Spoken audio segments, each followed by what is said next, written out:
Hello, my name is Susan. I'm a 35-year-old woman who firmly believed in fairy tale endings. Until 4 years ago, when my life took an unexpected turn. That's when I met Justin, who would eventually become my husband. What began as a romantic story filled with love and trust gradually morphed into a tale of betrayal within the confines of what seemed like a perfect marriage. Our first encounter happened on a typical Tuesday morning at the corner cafe. I was engrossed in a Scott Turow legal thriller, captivated by the plot's twists, when Justin walked in. His presence was striking, confident yet approachable, with a warm smile that felt genuinely inviting. "Is that Gish's latest?" he asked, nodding at my book with an interest that caught me off guard. "Yes, I just started it. He never disappoints," I replied, pleasantly surprised by how easily our conversation flowed. Over the following weeks, Justin and I discovered our shared passions for music, especially classic jazz, and our love for exploring quaint bookstores scattered throughout the city. He was charming, respectful, and always attentive, making every meeting feel like a reunion with a long-lost friend. One evening, as we strolled by the river, Justin's expression grew earnest. "Susan, I've never felt like this before. I think I'm falling for you," he confessed under the soft glow of the street lamps. His words ignited a rush of warmth within me, and I admitted, "I feel the same, Justin. You're unlike anyone I've ever met." 7 months flew by, and our bond deepened. During the cozy dinner at my apartment, Justin proposed, and without hesitation, I accepted. I loved him deeply and was optimistic about our future together. However, our engagement was soon shadowed by anxiety as the time approached to meet Justin's parents. His mother, Catherine, was a stern woman with piercing eyes that scrutinized my every move, while his father, though more approachable, carried a serious demeanor, especially when it came to marriage. At a formal dinner in their home, the conversation shifted to a prenuptial agreement. "It's just practical," his father declared, catching me off guard. Having dealt with an unfaithful ex, I realized the necessity of setting clear boundaries in relationships. Firmly, I proposed a condition: if either of us strayed, the one who cheated would owe the other $200,000. Justin looked at me, his face a mix of shock and admiration. "Susan, I promise I'll never cheat on you," he assured me sincerely. Our wedding was a splendid celebration filled with joy, dancing, and heartfelt promises of eternity. The first year of our marriage felt like a dream. We traveled to enchanting places, shared serene evenings at home, and supported each other's dreams and ambitions. Justin was more than just my husband. He was my best friend and confidant. After the excitement of the wedding, settling into married life was surprisingly smooth. Our honeymoon in Italy was magical as we wandered along the Santa Caterina del Sasso, two lovers lost in romance. "Can you believe we're here?" I asked Justin one evening as we watched the Eiffel Tower light up. He pulled me close and replied, "I believe anything is possible with you. This is just the beginning for us, Susan." Those days were filled with laughter, romantic dinners, and dreams of our future together. Returning home with a suitcase full of cherished memories, our connection felt stronger than ever. Our daily routine was simple yet fulfilling. Justin would leave for work each morning while I prepared dinner for his return. Our evenings were spent in deep conversation, discussing everything and anything. One evening, while tidying up after dinner, Justin said, "I never thought I'd be this happy doing ordinary things like washing dishes." I playfully splashed water at him, and he laughed as he caught it in his hand. "That's because you've got an amazing wife. It's all about good company," I joked. This simple, joyful routine highlighted the deep bond and shared happiness that characterized our life together. He once told me, "Marrying you was the best decision of my life." Despite the mounting pressure from others, especially the expectations surrounding starting a family soon, our joy remained steadfast. Justin's mother, Catherine, often dropped not-so-subtle hints during family gatherings, asking, "So, when are we going to hear some good news?" I usually deflected with a light-hearted joke, but her persistent questioning started to weigh on me. Justin would comfort me, reassuring me, "Don't let my mom get to you. We'll start a family when we're ready and not a minute sooner." Our first anniversary was a magical celebration, marked by a quiet dinner at home. Justin surprised me with a necklace I had admired months before, saying, "Happy anniversary, Susan. Here's to many more years of happiness." His eyes sparkled with love as we cuddled on the couch that night, and I felt incredibly blessed. However, as we entered our second year of marriage, the pressure from Justin's family, especially Catherine, began to take its toll. It was no longer just about starting a family. Her critiques seemed to infiltrate every aspect of our lives. Catherine's disapproval, often masked as helpful advice, turned every family visit into an ordeal. One afternoon, while I was setting the table for lunch, Catherine walked into the kitchen and eyed the spread with a disapproving frown. "Is this what you're serving? A bit simple, don't you think?" she remarked, her tone dripping with disdain. Clenching my jaw, I tried to maintain my composure as her criticisms didn't stop at my cooking. She found fault in everything from our home decor to how I spent my free time. One evening, while we relaxed in the living room, Catherine offered her unsolicited opinion. "You know, Susan, if Justin spent the money he spends on you on me, I'd consider hiring a proper cleaner and cook." Justin appeared uncomfortable but remained silent, which felt like a betrayal, leaving me simmering with frustration. "I'm doing my best here, Catherine," I managed to say, but the hurt deepened as I noticed Justin starting to echo his mother's criticisms, albeit more subtly. After one of Catherine's visits, he casually suggested, "Mom might have a point about the house. Maybe we should consider getting some help." A wave of hurt and frustration washed over me. I couldn't help but question Justin. "So, you think I can't handle things either?" He quickly backpedaled, insisting, "No, that's not what I meant." But the damage was already done. The constant criticisms and Justin's growing detachment began to strain our marriage, leading to petty arguments and turning our once effortless conversations into tense discussions. After one particularly heated argument, I found myself pondering aloud. What happened to us, Justin? We used to be a team. He ran a hand through his hair, visibly frustrated, and replied, "I don't know, Susan. Everything feels so complicated now." That night, I went to bed feeling isolated and misunderstood. Catherine's subtle yet harmful remarks had not only invaded our home but were also eroding our relationship, making me doubt whether the love Justin and I once shared could survive this constant barrage of negativity. As our 4th year of marriage began, unease settled in my heart. The once vibrant flame of our love now flickered under the shadow of doubt and distrust. It all started with the repeated calls from a name that frequently appeared on Justin's phone, Brian. Justin's demeanor shifted every time that name flashed on his screen. One evening, as we were watching TV and his phone rang yet again, I felt a knot tighten in my stomach. I noticed the nervous glance Justin threw my way, trying to sound nonchalant as I asked, "Who's Brian?" "Just a new guy at work. No one important," he replied, his voice a bit too casual, that explanation sounding rehearsed. However, his behavior continued to change. He started coming home late more often, offering flimsy and inconsistent reasons for his tardiness. Even his wardrobe shifted, moving from casual attire to sharply tailored suits. One night, as he prepared to leave for another late work commitment, I couldn't help but notice his polished appearance. "Working late again?" I inquired, pointing out the change. "Yeah, big project," he answered, but the way he said it made me feel increasingly disconnected from the man I once knew so well. He spoke without making eye contact and added, "Don't wait up." The frustration I had been bottling up erupted, and I finally confronted him. "Justin, this isn't like you. What's happening?"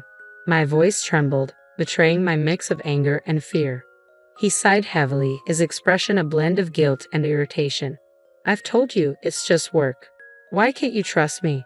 "Because something's off. You're hardly ever home, and when you are, you seem distant, like you're a million miles away," I countered, desperate for clarity. Justin gave no response, merely grabbing his coat and leaving, deepening my sense of isolation in the silence of our home. That night, as I lay in our empty bed, I reached a painful decision. I couldn't continue living in this cloud of doubt and suspicion. I needed to uncover the truth, no matter the cost. The next morning, I took a step that felt like betrayal yet was necessary. I called a private detective. The constant stress and uncertainty had become unbearable, and I was determined to find answers. The ensuing days blurred into a haze of nervous anticipation as I tried to maintain a facade of normalcy while everything around me felt on the verge of collapse. Then, the detective's call came, shattering my world. "Mrs. Johnson, we found conclusive evidence. Unfortunately, your suspicions were correct," the detective said solemnly. He revealed that Justin had been unfaithful and that the person he had been speaking to, Brian, was actually a woman. The details of their secret meetings, complete with timestamps and photographs, were undeniable. Sitting there with the phone in hand, I was overwhelmed by a torrent of emotions. devastation at the betrayal, and a grim sense of vindication. My deepest fears were confirmed, not as baseless worries but as stark, undeniable truths. Now armed with this knowledge, I faced the daunting task of deciding what came next. I chose not to confront Justin right away. I needed to understand the full extent of his betrayal, not just the evidence of his infidelity. One evening, as I passed by his home office, I inadvertently overheard a conversation that sent a chill down my spine. Justin was speaking with his mother. "Mom, I'm planning to end it with Susan after your birthday," Justin said, his voice chillingly devoid of the warmth it once held for me. "Oh, that's wise, dear. Make sure she gets me a nice 60th birthday present before you drop the bomb," Catherine responded, her tone dripping with cold calculation. Leaning against the wall, I felt a wave of nausea wash over me. Not only was my husband unfaithful, but he and his mother were conspiring against me, planning to use me for one last extravagant gift before casting me aside. Fueled by a potent mix of anger and determination, I decided to play along. I carried on as if everything was normal, secretly gathering more evidence of Justin's infidelity. The detective provided me with photos, videos, and even audio recordings. I was meticulously building my case, preparing for the moment I would confront them. Each night, as I lay beside the man who had betrayed me, a plan began to form in my mind. I would wait until after Catherine's birthday, giving them the illusion of victory, letting them think they had outsmarted me. But when they least expected it, I would reveal everything and turn the tables. As Catherine's 62nd birthday drew near, I maintained a facade of ignorance, acting as if everything was normal. Inside, I was a cauldron of emotions, seething with anger and betrayal, yet strategically masking my feelings in preparation for the impending confrontation. With fierce determination to see my plan through, the days leading up to Catherine's birthday crept by. At a family dinner a few days before the celebration, Catherine casually mentioned her upcoming birthday with a sly smile, hinting, "So, Susan, I'm expecting a grand 62nd birthday. You must have planned something special for me." Keeping my emotions in check, I replied with restrained enthusiasm, "Of course, Catherine. I've arranged a dinner at the city's most luxurious restaurant. It will certainly be a night to remember." Her eyes sparkled with glee, oblivious to the trap I was setting. "How wonderful. It's just a small family gathering, right?" she inquired. "Yes, very intimate and exclusive. Just for close family," I confirmed, my words tinged with veiled irony. Later that night, Justin approached me, a hint of suspicion in his voice. "That's quite a generous plan for Mom's birthday. Are you sure about this?" I faced him, maintaining my composure. "It's a significant birthday, and I want to do something special for her." Justin seemed satisfied, though I could sense he was puzzled by my eagerness to indulge his mother. As the day of the dinner drew near, I handled the final arrangements with meticulous care, confirming the booking under Catherine's name, double-checking the guest list, and ensuring everything was perfectly in place for the grand evening. I played the role of the dutiful wife and daughter-in-law, all while preparing for the moment that would change everything. I masked my true intentions behind a facade, ready to expose the betrayal and deceit that had eroded our marriage. The night before the dinner, as I lay in bed, a twisted sense of satisfaction enveloped me. I was mere hours away from turning the tables on Justin and Catherine, prepared to unveil everything in a dramatic climax that would shake the very foundations of our relationship. They believed they were exploiting me for one last advantage before casting me aside, unaware that I was the one in control of this game. The evening of Catherine's 62nd birthday unfolded at a luxurious restaurant, every detail meticulously orchestrated to reflect the opulence of the occasion. While Catherine reveled in the extravagance, I maintained the role of the gracious daughter-in-law, my practiced smile concealing the storm brewing within.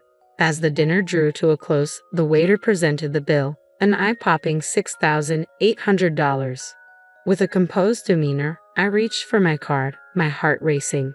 After I swiped it, I glanced around the table, catching Catherine's self-satisfied smirk and Justin's uneasy gaze. "Thank you for such a wonderful evening, Susan. This is truly generous," Catherine remarked, her voice laced with feigned gratitude. Seizing the moment, Justin leaned in, his tone final. "By the way, Susan, I want a divorce." His words hit me like a physical blow, but I refused to show any sign of hurt. Catherine added sharply, "Well then, I guess you should leave. This is a family gathering, after all." Without a word, I stood, maintaining my dignity amidst the internal chaos, and walked out of the restaurant.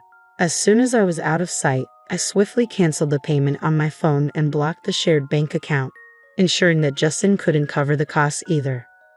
Back at home, I quickly packed my belongings, the weight of my decision settling in.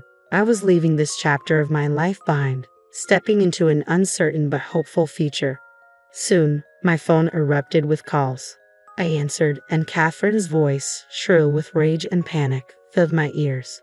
The payment didn't go through. The restaurant staff called the police. "What have you done?" Her words were cries of anger and disbelief, but I felt a sense of release and vindication.